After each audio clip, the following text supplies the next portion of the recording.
Bonjour tout le monde, bienvenue dans cette nouvelle vidéo, podcast, épisode 7 du DMC Podcast. J'espère que tout le monde va bien.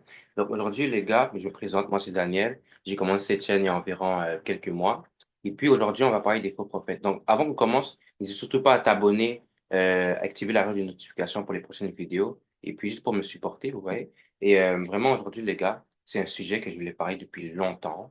Mais j'ai hésité de parler à cause j'avais peur de ce que les gens allaient me dire. Je sais, qu'on m'appelle, qu'on m'insulte, que tout ça, j'avais peur, tu vois. Mais après, je me suis dit que les apôtres, hein, les gars, les apôtres, ils sont morts tous de manière tragique. Pierre est mort, crucifié tête en bas. Pierre s'est fait, non, non, l'apôtre Paul s'est fait couper la tête. D'autres apôtres se sont fait couper la tête. Comment il s'appelle? Jean, ils l'ont mis dans l'eau bouillante. Et comme les apôtres ont souffert pour Jésus, tous. Et ils ont tous eu des morts tragiques pour que nous puissions recevoir la parole. Donc vraiment, c'est à quel point la parole de Dieu, elle est puissante, tu vois. Donc aujourd'hui, on va parler des faux prophètes, des fausses religions, des fausses doctrines. Et puis, je vais nommer aucune religion dans cette vidéo. Je vais pas dire de nom, mais je sens que moi, je peux témoigner sur ça parce qu'en 2024, les gars, je vous dis que c'est un sérieux problème et ça fait vraiment peur parce que la fin des temps, elle est là, c'est proche. Donc vraiment, aujourd'hui, tout ce que je vais dire dans cette vidéo sera basé sur la parole, ok? Tout ce que je dis, c'est pas, ça sort pas de ma bouche, de mon intelligence, mais j'ai des notes, j'ai les versets ici. Donc, à chaque fois que je dis un truc, je vais donner le verset. Comme ça, vous allez pas me dire, tu mens. Parce que, à moins que vous croyez pas à la parole, je peux comprendre. Mais tout ce que je vais dire sera la parole. OK. Donc, on va aller tout d'abord dans Matthieu 24 30. OK. Donc, ça, c'est juste on va juste mettre en contexte avant qu'on parle. Je vais vous mettre en contexte. Donc, ça, c'est quand Jésus allait se faire crucifier, mais avant que ça se crucifié, tu vois, il avait eu son jugement. Ouais. Et puis là, les pharisiens lui demandent, comme les pharisiens le crachaient dessus, il était en train de le gifler, tout ça. Et Jésus, Dieu, là, il était là comme ça, et il regardait seulement, tu vois. Et puis après, les pharisiens demandent à Jésus, est-ce que tu es vraiment le Messie? Là, Jésus répond comme ça. Il dit, oui, je suis le Messie. Et après, il continue. Donc, on va aller dans Matthieu 24 verset 30. Alors le signe du Fils de l'homme apparaîtra dans le ciel, car tous les peuples de la terre se lamenteront, et ils verront le Fils de l'homme venir sur les nuées du ciel avec puissance et grande gloire.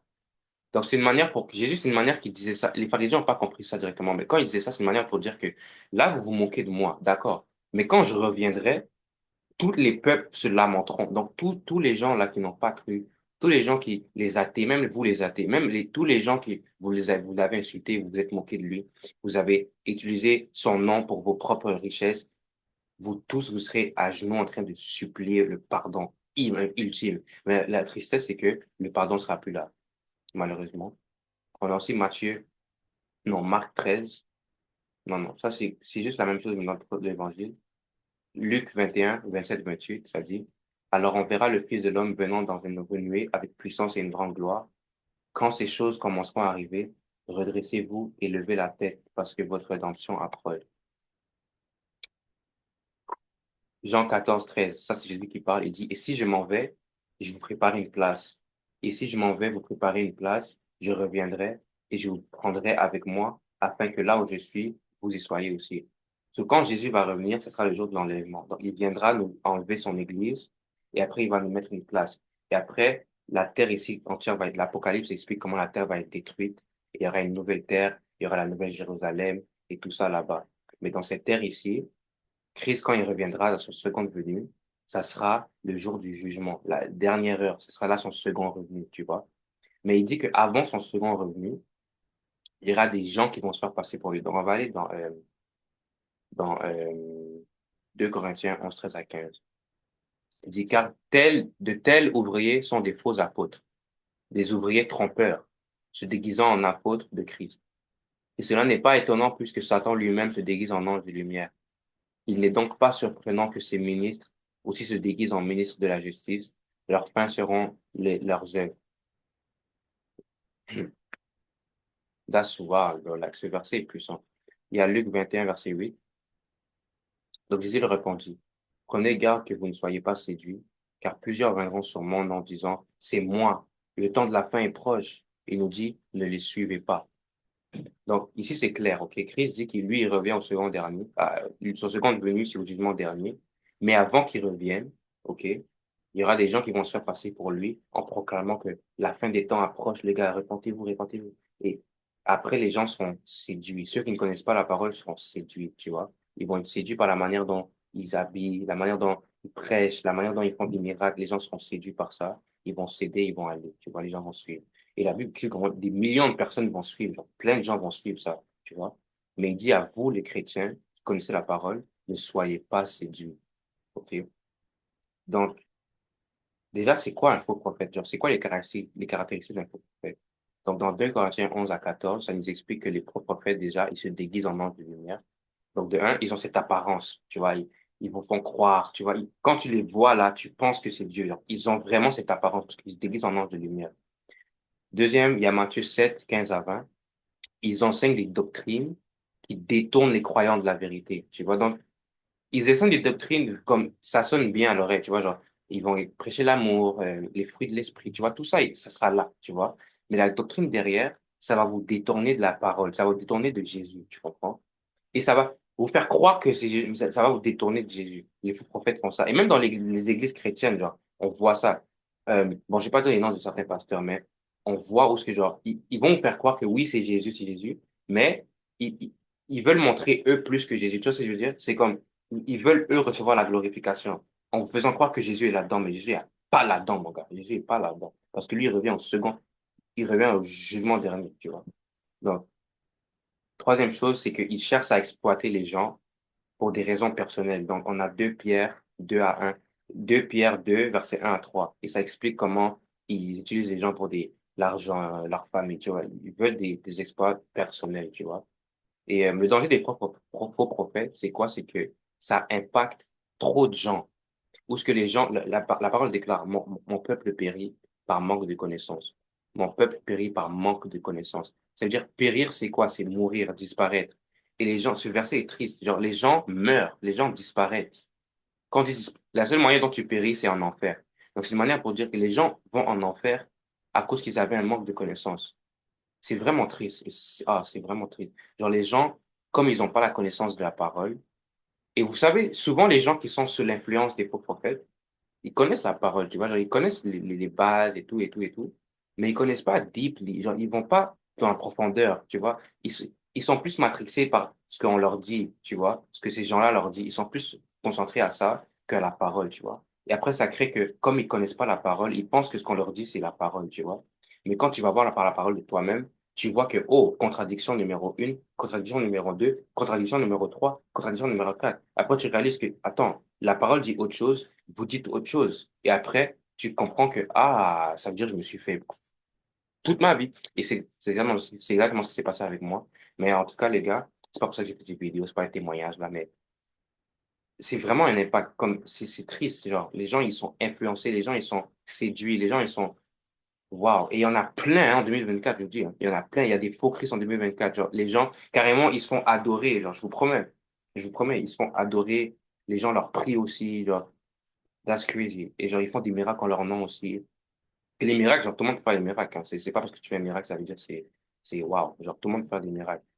Les mondes des ténèbres, c'est un grand monde. Genre, Apocalypse 12 explique comment Satan est descendu avec le un tiers des anges. Et les anges, là, ils sont beaucoup plus que 8 billions. Ils sont beaucoup plus. Et il y a beaucoup plus de démons et Satan, ils ont beaucoup plus de démons que d'humains. Genre, ils sont beaucoup plus que nous. Mais ils sont en esprit, tu vois. Et genre, c'est fou comment pour un chrétien, il peut avoir 10 démons essayer de te prendre. Genre, ils sont vraiment beaucoup plus que nous, tu vois. Et dans cette armée, il y a des grades. Genre, il y a Lucifer, il y a Lilith, il y a Jézabel, il y a plein de démons puissants aussi.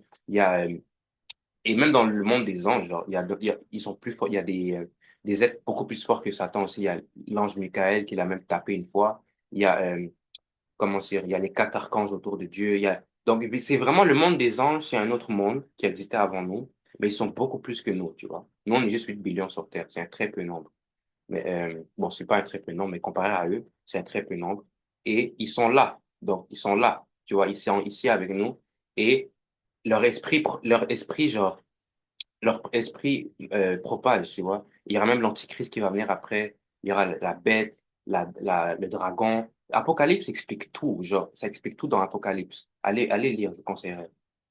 Et donc, leurs esprits propagent. Et Ils sont capables de faire des miracles. Donc, juste pour vous dire que les miracles, ok, la Bible nous dit, genre, pas par les miracles, soyez pas séduits par les miracles des gens. Genre, ça, c'est un truc vraiment important. Ne jamais être séduit par les miracles. Donc, on va aller tout d'abord, ok, c'est quoi l'évangile? On va expliquer c'est quoi l'évangile, ok, parce que beaucoup de gens, ok, je vais vous rendre compte comment vous avez tant de contradictions avec l'évangile. Et genre, je vais même pas vous dire les contradictions. Genre, les gens qui regardent ces vidéos, que ce soit musulmans, que ce soit bouddhistes, je sais pas, genre, juste que vous comprenez les contradictions avec vos doctrines et la parole, tu vois. Et je vais pas dire les contradictions, vous allez les comprendre vous-même quand je vais prêcher, right? Quand je vais parler. So, on va, Romains 5:12. C'est pourquoi, comme par un seul homme, le péché est entré dans le monde, et par le péché, la mort, ainsi la mort a passé dans tous les hommes, parce que tous ont péché. Ça veut dire quoi? Ça veut dire que, bon, ça s'explique justement Adam et Ève au commencement. Adam et Ève ont péché contre Dieu. Et qu'est-ce qui s'est passé? C'est que la nature du péché est venue dans le monde. Donc déjà, c'est quoi la différence entre le péché et la nature du péché? Donc le péché, c'est l'action de faire genre, quelque chose qui est à l'encontre de ce que la volonté de Dieu, tu vois, à l'encontre de la règlement de Dieu. Ça, c'est un péché. Right? Et maintenant, la nature du péché, c'est ce que Adam a amené au monde, tu vois. Donc, voyez-le comme le COVID. Tu vois, par exemple, quand tu as un COVID, c'est un virus qui impacte ton corps physique. Et qu'est-ce que tu fais? Qu'il y aura des conséquences par rapport à ça. Donc, moi, je serais malade, j'aurais la gastro. Toi, par exemple, tu auras, je sais pas, manque de, tu vois, il y en a, je sais qu'il y en a, ils ont plus de goût. Il y en a peut-être, ils vont être à la grippe. On aura tous peut-être des conséquences différentes est basé sur le fait qu'on est malade à cause du Covid, tu vois. Maintenant, le péché, c'est la même chose. À cause qu'on a la nature du péché en nous, comme David dit, je suis né dans le péché. Donc, on est né dans ce corps de pécheur. Et ce qui fait, c'est que on pêche tous les jours naturellement, tu vois. Dans notre propre nature, c'est notre nature, c'est devenu notre nature. De base, c'était pas notre nature. Parce que Adam et Ève étaient saints au début. Genre, le péché, ça n'existait pas. Mais après, c'est devenu notre nature. Et ça nous dit que la Bible dit, on est une fallen nature. On est devenu une nature morte, tu vois. Donc, c'est comme une plante morte, quoi. Vois les humains comme une plante morte. Mais malgré qu'on était une plante morte, tu vois, ça fait que tout le monde allait en enfer. C'était impossible d'aller au ciel parce que le ciel est une place sainte. Et on avait été séparés de Dieu, tu vois. Donc, on allait en enfer un par un, là, parce que c'est là, c'était notre destinée, tu vois. Et dans Genèse 37 à 35, ça explique que tous ses fils et tous ses filles vivent pour le consoler, mais il refuse d'être consolé et il dit, je descendrai dans le Séol vers mon fils en pleurant. Tout ça pour dire que, genre, le Séol, c'était la destinée de tout le monde. Le Séol, c'est comme, c'est pas l'enfer, mais c'était comme un séjour, euh, comme c'est pas bien, tu vois, c'est le séjour des morts où ce qu'on va tous là-bas après la mort et comme c'est vraiment triste parce que on pêchait tous les jours et comme tu pêches, tu vois, tu peux pas aller au ciel. Et comme on explique, Dieu en fait, malgré ça, il avait donné la loi, tu vois, il avait donné la loi euh, dans Psaume 19 8 à 9, ça nous dit la loi est parfaite et elle restaure l'âme. Ça veut dire que la loi que Dieu a donnée dans Lévitique, il y a comme 613 lois. Et il y a l'Exode aussi. Donc, il a donné plein de lois, tu vois, pour que cette loi puisse nous sanctifier. Parce qu'il sait que, OK, on pêche, mais ils disent que, bon, si je leur donne des lois et ils respectent cette loi à la lettre, ils vont être sanctifiés, ils peuvent rentrer dans mon royaume, tu vois. Mais malgré ça qu'on avait cette loi, on brisait la loi. Et pardon, je vais ici, Jacques, Jacques 2 verset 10, ça dit que si tu casses une loi, tu as cassé toutes les lois. Donc, si tu casses une loi, tu as cassé toutes les lois. Donc, de la même manière, donc, si tu peux être le gars le plus gentil, OK, mais si tu fais un crime, tu vas aller en prison, alors, même si tu as aidé 1 million de personnes. Parce que la justice, c'est la justice. Et Dieu aussi est un Dieu de justice. Tu vois, donc, par le péché, c'est impossible d'hériter du royaume des cieux, tu vois. Donc, Dieu a tant aimé le monde, dans Jean 3,16, qu'il a donné son Fils unique, afin que quiconque croit en lui sera sauvé. Donc, il comprend que, OK, on n'est pas capable de respecter la loi à la lettre. Donc, il se dit, OK, j'ai donné mon Fils. Comme ça, dès que tu as la foi en lui, tu es sauvé. Tu vas pas périr. OK? Donc, voilà ce que Jésus fait. Donc, Dieu, dans Jean 1, chapitre 1, nous explique que la parole était, au commencement était la parole était avec Dieu et la parole était Dieu. Donc, la parole, c'est Dieu, right? Et au verset 14, ça nous dit que la parole s'est fait chair. Donc, la parole est devenue un humain et a vécu avec nous. Ici, la parole, c'est Dieu. Ça veut dire que la parole s'est fait chair, donc Dieu s'est fait chair. Et cet humain-là, c'était Jésus. Donc Jésus, c'est la parole de Dieu, et la parole de Dieu, c'est Dieu, comme on dit dans 1 Jean. Donc Jésus, c'est Dieu. Right? Donc Dieu se manifeste en humain. Et pourquoi il se manifeste en humain? Il vient, il vit une vie parfaite. Il vit une vie parfaite. Et après, il va à la croix et il se sacrifie. Donc maintenant, je vais expliquer pourquoi il devait se sacrifier. Il faut comprendre que à cause du péché, right? Il y avait une pratique à l'époque des Juifs, qu'est-ce qu'ils faisaient? C'est qu'ils devaient sacrifier un agneau à chaque, je pense, il y avait des moments précis où ils devaient sacrifier un agneau parce que ça pardonnait les péchés à cause du sang de l'agneau, tu vois. Et le sang de l'agneau pardonnait les péchés parce que comme on dit, le sang c'est la vie. Genre le sang c'est la vie de ce corps. Donc, si j'ai pas de sang ici, je peux pas avoir la vie dans le corps, tu vois. Le sang c'est la vie et faut que tu sang coule pour que le péché soit pardonné, tu vois. Donc, les agneaux, le sang des agneaux est en train de pardonner les péchés, mais c'était pas assez. Donc voilà pourquoi Dieu vient en chair, right? Il vient en chair en Jésus et il vit une vie parfaite. Donc Jésus a jamais péché parce que justement c'est Dieu. Genre il a une nature différente que nous, tu vois. Il a jamais péché, il a jamais fait de mal à qui que ce soit. Malgré les gens, l'homme a substitué Jésus, mais il a vécu une vie parfaite, tu vois. Et ça nous explique dans la Bible comment Christ est devenu le péché pour nous. Donc, le péché, rappelez-vous, comme j'ai parlé au début de la nature du péché, maintenant Christ est devenu la nature du péché pour nous.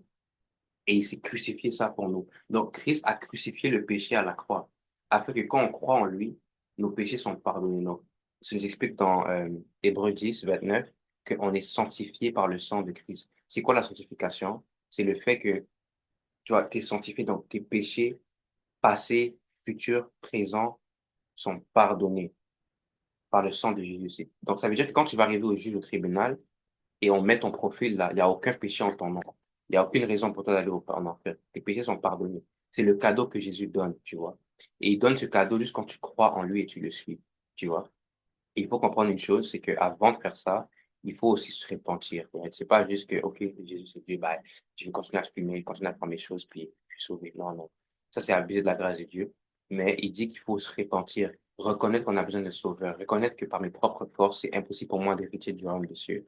Donc, j'ai besoin de sauveur. Et quand tu reconnais ça, tu confesses les choses que tu as faites, tu confesses tes péchés et tu l'acceptes. Jésus va venir. Il a dit, venez à moi, je vais donner du repos. Il va venir et juste avec lui, quand tu viens dans ses bras, il va te transformer, tu vois. Mais bref, Jésus nous a donné la sanctification, il a pardonné nos péchés. Et avant qu'il parte maintenant, il sait que par nos propres forces, on n'est pas capable de faire les choses comme on l'a déjà prouvé, right? Donc, il nous a envoyé le Saint-Esprit. Il nous a envoyé le Saint-Esprit dans Jean 14, 16 à 17. Et moi, je prierai le Père, il donnera un autre consolateur. Donc, quand on dit consolateur en anglais, c'est comme un counselor. Un counselor, c'est comme un aideur, genre, un aideur. Un consolateur, un aideur, afin qu'il demeure éternellement avec vous. L'esprit de vérité que le monde ne peut pas recevoir parce qu'il ne le voit pas et il ne le connaît pas. Mais vous, vous le connaissez, car il demeure en vous et il sera en vous. Il demeure avec vous, il sera en vous, tu vois. Donc ça, c'est quand Christ parle aux apôtres. Il dit que vous connaîtrez le Saint-Esprit parce qu'il sera en vous et il sera avec vous. Donc il parle aux apôtres quand il fait ça. Et après, dans Acte 2, les apôtres étaient, le jour de la Pentecôte, étaient arrivés. Ils étaient tous ensemble dans le même lieu. Tout à coup, il vint du ciel un bruit comme celui d'un vent impétueux qui remplit toute la maison où ils étaient assis. Des langues semblables à des langues de feu leur apparurent, séparées les unes des autres, et se posèrent sur chacun d'eux. Et ils furent tous remplis du Saint-Esprit et se mirent à parler dans d'autres langues selon que l'Esprit leur donnait de s'exprimer. Donc, qu'est-ce qui se passe ici? C'est que c'est à quel point, genre, quand cet esprit est descendu, ça s'est fait sentir là, tu vois, genre comme je me rappelle, j'ai regardé le film, ils ont bien fait la scène en plus. Genre, les murs tremblaient, le vent était là, il y avait un vent impétueux, et comme la puissance est descendue sur eux, ils commençaient à parler en langue, parler en langue, parler en langue, parler en langue. Et je vais expliquer après c'est quoi le parler en langue, mais ils commençaient à parler en langue, et puis après, quand on voit au fur et à mesure de Actes, au livre de Actes, le livre de Actes, c'est le acte des apôtres. Donc, quand Jésus est parti, ce que les apôtres faisaient de leur vie, et on voit le livre des Actes, c'est trop beau le livre des Actes parce qu'on voit comment le Saint-Esprit travaille avec les apôtres. Et on voit le perfect chemistry, que genre, Paul marche, le Saint-Esprit lui dit fais ça, il fait après. Genre, c'est comme dans des films carrément, genre. C'est vraiment beau. Le Saint-Esprit est actuellement descendu dans Acte 2, je voulais juste savoir. Et puis, il est descendu, et puis il travaille avec les apôtres, il révèle des choses à l'apôtre Paul. Et comme tous les trucs que l'apôtre Paul écrit, c'est pas son intelligence, c'est des choses que l'Esprit de Dieu lui révèle. Donc, les paroles qu'on voit dans Colossiens, Thessaloniciens, tous les nouveaux livres de l'Ancien Testament, Nouveau Testament, c'est pas actually les paroles de Paul. C'est Dieu des paroles. C'est Paul qui écrit, mais c'est inspiré par le Saint-Esprit, tu vois. Donc, c'est Dieu qui parle à travers lui. Et c'est ça. Donc, il donne le Saint-Esprit. Et aussi, qu'est-ce que Christ a fait à la croix aussi? c'est qu'il nous a unis avec lui. Ça, c'est un truc que beaucoup de gens, vos doctrines, vos fausses religions, vous ne pouvez pas savoir. Dans vos fausses religions, vous êtes encore des pécheurs et il y a certains élus. Genre, vous êtes encore des pécheurs. Genre, vous êtes encore des pécheurs, quoi. Vous devez encore vaincre le péché, prouver à Dieu que vous êtes encore assez suffisant pour ensuite aller au ciel. Tandis que la Bible dit autre chose. Et comme on vous dit, les faux prophètes prêchent une doctrine différente de la parole. OK? Donc, Jean 17, que tous soient un, comme toi, Père, tu es en moi et moi en toi, qu'ils soient aussi un en nous, afin que le monde croit que tu m'as envoyé. Je leur ai donné la gloire que tu m'as donnée, afin qu'ils soient un, comme nous sommes un, moi en eux et toi en moi, afin qu'ils soient parfaitement un, et que le monde connaisse que tu m'as envoyé, et que tu as aimé comme tu m'as, comme, et que tu les as aimés comme tu m'as aimé. Cette parole est puissante. Donc, Christ explique comment oui, il est là à la croix, mais il nous donne un cadeau. Il nous donne de vivre dans sa présence et sa divinité, tu vois.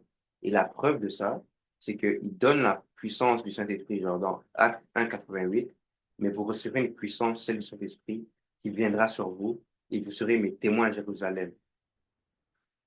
Et, attends, c'est où, pardon, là, corps de Christ, là, tout est la mort, la vie, pardon.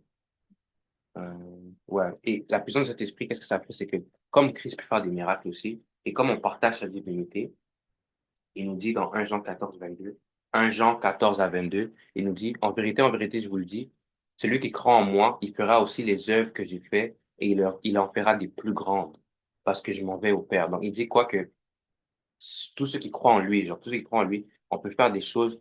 Alors, tout ce qu'il a fait, on peut le faire par le Saint-Esprit, bien sûr, pas par nos propres capacités, mais par la force, la puissance du Saint-Esprit quand tu le reçois, quand tu acceptes Jésus comme Seigneur et Sauveur, la puissance de l'Esprit descend en toi. Et avec cette puissance, tu peux actually faire ce que lui a fait, ressusciter les morts, euh, faire marcher les paralytiques. Et ça, c'est une prophétie qu'on voit dans les églises aujourd'hui. On voit des démons se faire chasser, on voit des paralytiques marcher, des aveugles voir. On voit tout ça dans les églises en 2024. Mais c'est dans les fausses églises où on ne voit pas ça. Et les gens, ils sont aveuglés, malheureusement. Mais donc, genre, les ai donné la vie éternelle. Ouais. Et à part ça aussi, il te donne la vie éternelle. Donc, dans Jean 10, 28 à 29, je leur donne la vie éternelle, elles ne périront jamais, et personne ne les attachera de ma main. Mon Père, qui m'a les donné, est plus grand que tous, et personne ne peut les arracher de la main de mon Père. Ça veut dire quoi? Ça veut dire que tous les enfants de Christ, genre tous les enfants qui acceptent Christ et qui le suivent, personne ne peut les prendre, tu vois. Comme tu peux pas me prêcher, dire, mais oh, moi, ma religion dit ça, ça, ça. Ça va jamais atteindre l'esprit, tu vois. Parce que quand tu connais vraiment la parole et que tu acceptes Jésus et tu connais, tu marches avec le Saint-Esprit, je te promets que personne ne peut te prendre. Genre, ça va jamais, ça va pas marcher. Personne ne peut te prendre parce que tu vas jamais périr. Genre, tu vis la vie éternelle. Et la vie éternelle, ça commence au moment présent que tu l'acceptes comme Seigneur et Sauveur. Genre, le paradis, tu le vis à l'intérieur de toi. Et après, la mort, c'est juste un shifting entre cette vie ici et l'autre vie. C'est pas une fin, genre. Tous ceux qui sont en Christ n'ont pas peur de la mort, tu vois. Mais si tu as peur de la mort, tu dois te poser des questions. Ben, tous ceux qui sont en Christ, on n'a pas peur de la mort parce qu'on sait où on va. Tu vois, Christ nous a dit où est-ce qu'on va. Je partirai, je vous prépare une place, je reviens, je vais vous prendre. Tu comprends? Donc, euh, c'est ça. Donc aussi, on est aussi le corps du Christ. Donc, le corps, et lui, c'est la tête. Donc, dans 1 Corinthiens 6 à 15. Ne savez-vous pas que vos corps sont les membres du Christ? Prendrais-je les membres du Christ et le ferais-je membre d'une prostituée? That's funny. So, en fait, le corps du Christ, comme on dit, le corps du Christ, c'est ça l'Église. Tu vois, les gens pensent que l'Église, c'est un bâtiment, un lieu où ce qu'on va, tu vois, mais l'Église, c'est le corps du Christ. Et comme on dit, on est l'épouse. L'Église, c'est l'épouse du Christ. Donc, on est l'épouse, il est l'époux, tu vois. Et le corps du Christ, c'est comme, il est la tête, on est le corps. À quoi sert une tête sans un corps? À quoi sert un corps sans une tête? Tu vois ce que je veux dire? Pose-toi la question sur, on forme un avec Christ, tu vois. C'est pas juste certains élus qui forment un avec Christ, c'est le corps du Christ qui forme un avec lui. Selon ce que la Bible dit, je répète, pas moi. On va aller encore dans 1 Jean 14 à 22. En vérité, ah ouais, ça j'ai lu, en vérité, je vous l'ai dit, c'est plus que ce que moi j'ai fait. Euh, ok. Donc Jean 19, 19 à 30, quand Jésus a pris le vinaigre, il dit, tout est accompli et les clients dans la tête, grandit de l'esprit. C'est tout ça pour dire qu'à la croix, Jésus, il a tout accompli. Genre, tout a été accompli à la croix, tu vois. Il n'y a pas encore raison pour que quelqu'un descende. Like, réveillez-vous, s'il vous plaît, les gars. C'est évident devant vos yeux. Il y a pas de raison pour que, tu vois, Christ a tout accompli à la croix. Et jusqu'à maintenant, on marche avec le Saint-Esprit jusqu'à ce qu'il revienne à son jugement dernier, à son second revenu, ce sera la trompette, comme ce que lui a dit par moi. Ce second revenu, ce sera à la fin des temps. Et quand il va venir, Apocalypse explique, quand il va venir prendre son église, tu vois. Donc, il va venir, il va prendre son église, tu vois. Il va prendre son église, il va prendre son corps. Et puis, ceux qui vont être là, les gars, Satan va être révélé. Vous allez voir, comme tous les démons, vous allez les voir comme ça, physiquement, puis vous serez emprisonné avec eux. Et vraiment, la seule manière, c'est d'aller à Jésus pour pas que ça vous arrive. Parce qu'il a dit, je suis le chemin, la vie et la vérité, tu vois. Et Jésus, il a comme, techniquement, il a comme racheté ce monde. Mais à part ça, c'est que Jésus il nous a élevés avec lui. Donc, on va aller lire, c'est où? On va aller lire dans, car nous sommes encore plusieurs membres. Et voici les miracles. Ok. Donc, dans Jean, ouais. Donc, dans Romains 8 à 17. Or, si nous sommes encore enfants, nous sommes aussi héritiers, héritiers de Dieu et co-héritiers de Christ. Ça veut dire, ceux qui savent un héritier, c'est quoi? C'est genre, c'est comme tu vois, comme je suis riche, right? Et mon héritier sera mon enfant. Genre, c'est lui qui va prendre toutes mes richesses, tu vois ce que je veux dire? Et c'est ça, on est des héritiers de Dieu. Genre, on est des héritiers de Dieu. Mais les religions, là, ils vous font croire que vous n'êtes pas des héritiers de Dieu. Vous êtes juste des pécheurs, tu vois? C'est seulement certains élus qui sont des héritiers de Dieu, pas vous. Tu vois, seulement ça m'énerve tellement les fausses doctrines. Et en plus, il y a des gens qui croient à ça, bro. Waouh. Merci Jésus, j'ai été délivré des fausses religions. Vraiment. Et j'ai pris pour vous aussi, les gars. Donc, bref, on va aller dans Apocalypse 3 21. Celui qui vaincra, je le ferai asseoir avec moi sur mon trône. Waouh. Comme moi, j'ai vaincu et je suis assis avec mon Père sur mon trône. Et comme ça explique comment, genre, les chrétiens, le corps du Christ, genre, Christ nous fait une bénédiction incroyable. Genre, il a pardonné les péchés, mais il nous donne un cadeau immense. Genre, c'est le plus gros cadeau que tu peux avoir, tu vois. Être assis au trône de Dieu. Genre, t'es au trône avec lui, tu vois. Et quand tu es au trône avec lui, tu vis avec lui, il vit en toi, tu demeures en lui. Tu vois, that's the best gift you can have, bro.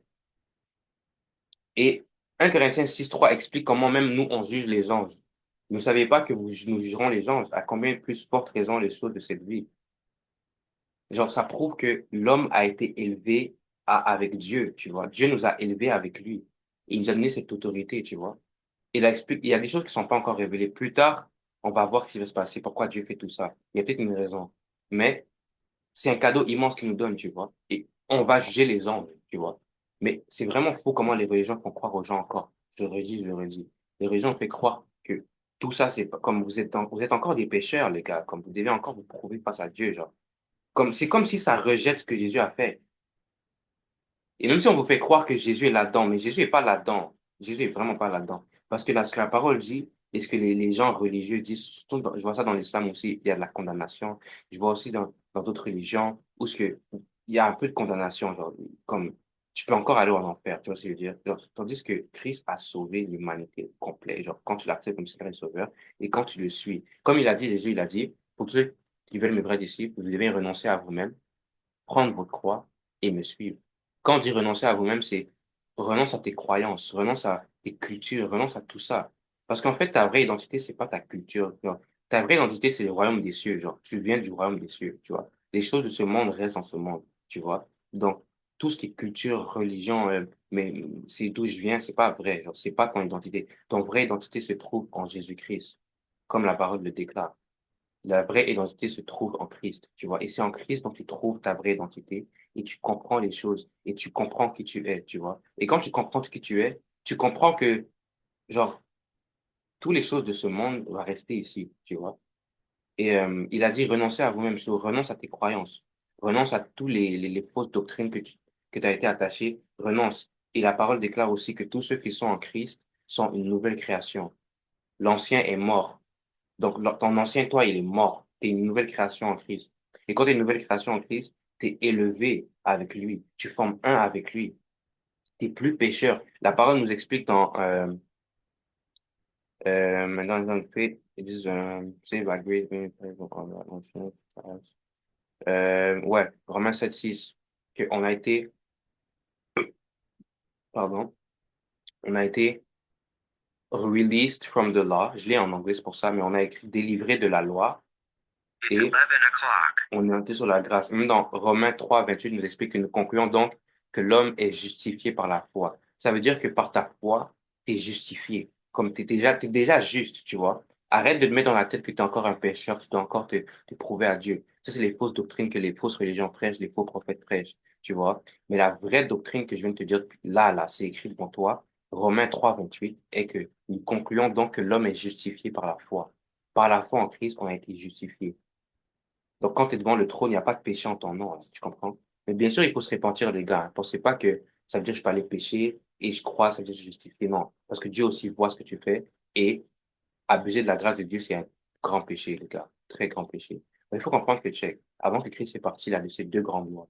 Il a dit, aimez l'Éternel ton Dieu de tout ton cœur, de toute ton âme, de tout ton esprit, et aime ton prochain comme tu t'aimes toi-même. Ça, c'est les deux grandes lois qu'il laisse, tu vois. Donc, on n'est plus sous la loi de toutes les 600 lois dans Lévitique, on n'est plus dans ça, on a été délivré de la loi. Parce que la loi était là justement pour la sanctification de l'homme. Mais Jésus, il est la fin de la loi. Je l'ai écrit quelque part en plus ici. Considère pas ce que l'homme est. Non, je l'ai pas. Ah, bon, je l'ai pas. Non, je pense que c'est dans Matthieu. Non, non. Mais bref, je l'ai pas écrit. Mais ça explique comment on, Christ est la fin de la loi. On a été justifié par la foi en Christ, justement. Et même dans Romains 4 à 5, ça dit, pour lui qui n'a pas d'œuvre, mais qui a cru à celui qui a justifié le non-godly, sa foi est comptée pour juste. Donc, dès que tu crois et ta foi en Jésus-Christ, t'es compté pour juste. Tu comprends? C'est ce que la parole déclare pas moi. Donc, si tu veux pas être d'accord, je m'en fous. On va aller dans Hébreux 1, 13 à 14. Et auquel des anges a-t-il jamais dit, assieds-toi à ma droite, jusqu'à ce que je fasse de tes ennemis ton marchepied? Ne sont-ils pas des esprits de service de Dieu? Donc, tu vois, ce passage, ça montre que, tu vois, les anges, les serviteurs, les croyants sont appelés à partager une position d'honneur et de pouvoir en Christ. Ça veut dire que, je dis ça pour que vous connaissiez, les gens, en fait, cette vidéo va prendre fin après ça, mais les gens, en fait, j'ai remarqué que ils se font souvent déceiver ou ils se font souvent manipuler parce qu'ils savent pas qui ils sont. Ils connaissent pas leur vraie identité, tu vois. Et comme à cause que vous pensez que vous êtes encore genre vos croyances vous faire croire que vous êtes encore des pécheurs, tout ça, tout ça. Vous n'arrivez pas à accepter que vous formez un avec Dieu, que vous avez été élevé à son trône, que vous avez la force de ressusciter les morts, faire tout ça. Vous ne croyez pas à tout ça. À cause que vous avez trop le mindset religieux, genre. Vous avez trop été matrixé par la doctrine, la religion, toutes ces choses-là. Et comme je dis, la religion, c'est créé par l'homme. Et Dieu, il nous appelle à une intimate relationship. Quand on dit intimate fellowship, ça veut dire une relation intime, genre une relation de fellowship. C'est genre, toi, père, fils, ami, genre, tu vois, c'est comme vraiment parler à Dieu, comme bâtir une relation avec Dieu, genre, de manière intime, où ce que tu lui racontes ta journée. Tu vois, Dieu il veut savoir comment s'est passée ta journée, genre, qu'est-ce que tu as fait aujourd'hui, tu vois. Et Dieu est un Dieu saint d'amour, tu comprends? C'est pas un Dieu de sévérité, de tristesse, de pardon, tout le temps demander pardon, faire des programmes de pardon de gauche à droite pour faire ça, ça, ça, ça, ça. Genre, d'accord, c'est bien, mais Christ a déjà offert le pardon, tu vois. Ça sert à rien d'aller continuer encore mais je suis pas là pour viser qui que ce soit. Mais vraiment, cette vidéo prend fin, je suis fatigué. Et les gars, vraiment, connaissez votre identité, ok? Vous êtes en Christ. Christ vous a racheté. Christ est mort à la croix pour vous et il est le chemin, la vie et la vérité, ok? Et tant qu'il n'est pas revenu au jugement dernier, tous ceux qui sont passés pour lui, je vous dis encore, les gars, ce n'est pas lui. Ne soyez pas séduits, ok? Même si ces gens-là font des miracles, ces gens-là sonnent bien, ils ont la parole bien, ne soyez pas séduits parce que Christ reviendra au jugement dernier, ok? Donc vraiment, là, tu connais la parole. Si tu as écouté cette vidéo jusqu'à la fin, tu connais la parole. OK? Maintenant, écoute, je te pose la question. Est-ce que tes croyances sont plus importantes que la parole? Est-ce que tes croyances, c'est ce qui est plus important, que ça passe au-dessus de la parole? Si c'est le cas, fais attention à toi, esprit pour toi. Mais vraiment comprends que la parole de Dieu est la parole qui tranche. Ça tranche. Il faut accepter la vérité. N'endurcis pas ton cœur, mais accepte la vérité, tu vois. Et la vérité est que tu es justifié par Christ. Tu n'es plus un pécheur, tu es justifié par Christ, car c'est le cadeau qu'il nous donne, le meilleur cadeau qu'on peut avoir. So, essaye pas d'aller rejeter Christ. Parce qu'il y a des gens, genre, ils connaissent Jésus, ils rejettent Jésus et ils vont quand même adorer quelqu'un d'autre, conscients qu'il y a un Jésus qui les a sauvés. Ce qui est très incroyable, genre, c'est fou. Et les gars, je vous répète encore, le Saint-Esprit nous a été donné parce que c'est un conseiller, c'est un consolateur. Il nous aide à connaître plus de Christ, à nous révéler des choses. Et il nous aide aussi à worship, à prier mieux Christ, tu comprends? La parole déclare même ici, nous sommes encore pour Christ, oui, ouais, que nous avons bon, bref, en tout cas, les temps ne je trouve pas, mais je sais que c'est ici quelque part, dans, attends, 2 secondes, on va monter ici, ok, le Saint-Esprit, voilà, le Saint-Esprit va venir, le Saint-Esprit, et genre, ici, il nous aide après dans Romains 8 à 27. De même aussi, l'Esprit nous aide dans nos faiblesses, car nous ne savons pas ce qu'il convient de demander dans nos prières, mais l'Esprit lui-même intercède par des soupirs inexprimables. Et celui qui sonde le cœur connaît quelle est la pensée de l'Esprit, parce que selon Dieu, qu'il intercède en faveur des saints. Ça veut dire que tu vois, là, c'est le parler en langue. Quand on prie comme ça, moi, ça m'arrive, je prie aussi, je parle en langue. Parce que le parler en langue, c'est comme, c'est l'esprit qui parle à ta place. C'est le Saint-Esprit qui parle à ta place, tu vois. Et quand tu as l'Esprit en toi, tu vas voir, les expressions manifestent. Genre, tu vas commencer à parler en langue, tu vas commencer à être capable de faire des miracles, faire des trucs comme ça, déclarer des choses dans les vies, tu vas voir que ça marche aussi. Moi, ma sœur, là, les gars, je vais dire un témoignage, ma sœur, comme ça a été dur pour qu'elle vienne ici, tu vois. Une prière de groupe. Ma soeur, vraiment, elle est là avec nous. Ça pour dire que Dieu, le Saint-Esprit est là, il écoute ses enfants. Et comme le Saint-Esprit est vraiment là, tu vois. Et quand tu déclares des choses, tu as la force de faire des miracles. Dieu t'a donné tout ça, il nous a donné. Tu comprends? Tout a été donné à la croix, tu vois. Donc vraiment, cette vidéo va prendre fin maintenant, aujourd'hui, mais j'espère que vraiment tes croyances sont pas plus importantes que la parole. OK? La parole est claire. Jésus reviendra au jour dernier. OK? Tous ceux, genre, tant que c'est pas le jour dernier, là, tous ceux qui sont passés pour Christ, il a dit, ne le croyez pas, ne soyez pas séduits. Et c'est pas pour ça qu'il a dit, ne soyez pas séduits, parce que il sait que ces gens-là, ils sont séduits par la musique, l'ambiance. C'est la séduction, ça, tu vois. Et c'est une triste réalité. Moi, je vous témoigne vraiment, les gars, je dis pas de nom de religion, mais il y a des faux Christ en 2024. Il y a des faux Christ, des gens qui se sont passés pour Jésus, des gens qui se sont passés pour le Saint-Esprit aussi, des gens qui se sont passés pour ah, c'est grave, c'est grave. Et les gens, des millions de personnes suivent. Mais en tout cas, je vous dis juste, les gars, marchez avec le Saint-Esprit et attendez Christ. Christ a dit qu'il revient le jour dernier. Attendons le jour dernier. Et quand il reviendra, l'Église va partir.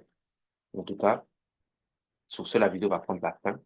J'espère que j'ai pas été trop long et qu'on va se revoir dans la semaine prochaine. Et puis, that's it, les gars. Vraiment, prends-le comme tu veux, mais la parole est là.